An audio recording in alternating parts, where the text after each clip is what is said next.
Elə bugünə denk gələn suallardan biri, salam doktor, endometrioz diaqnozu ilə uşaqlıq götürülüb, neçə illərdən sonra xərçəngin yaranması mümkündürmü? Davamlı şiddətli ağrılarım olur. Endometrioz uşaqlığın daxili qişasının uşaqlığın digər hissələrinə yayılması ilə yaranan bir belə deyək xəstəlikdir. Əzələ qatına borularda, yumurtaqda, uşaqlıq boynunda. Əgər cərrahi əməliyyat olunmusunuzsa, çünki əsas simptomlarından biri də xroniki pelvik ağrıdır.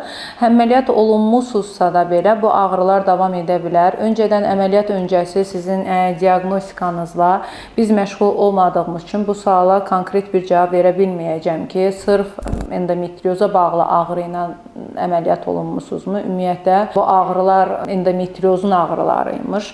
Ona cavab verə bilməyəcəm, amma digər hissəsinə bir maarifləndirici video çəkək.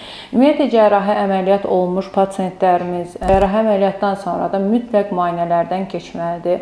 Hal-hazırda bir pasiyentə müayinə edəcəm. Pasiyent bizə ilk dəfə müraciət eləmişdi qanama şikayəti ilə, hansı ki uşaqlığı götürüldükdən sonra qanama şikayəti ilə bizə müraciət eləmişdi və müayinə əsnasında uşaqlıq yolu güdülündə qanayan polip aşkar olundu.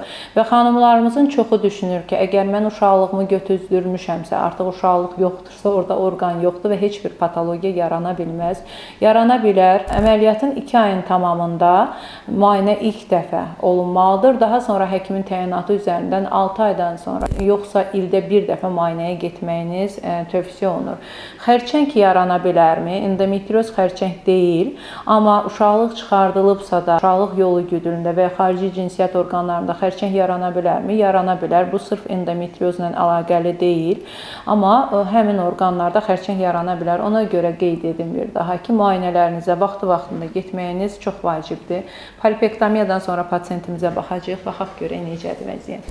Uşaqlıq yolu güdülündən polipektomiyadan sonraki vəziyyət, baxın bugünkü gündə vəziyyətimiz belə təmizdir. Uşaqlıq yolu güdülü patologiyasızdır və pasiyentin simptomatikası yoxdur. Hər kəsə sağlam olmağı arzu edirəm. Hər zaman dediyim kimi həkimlərinizi öncədən seçirsiniz.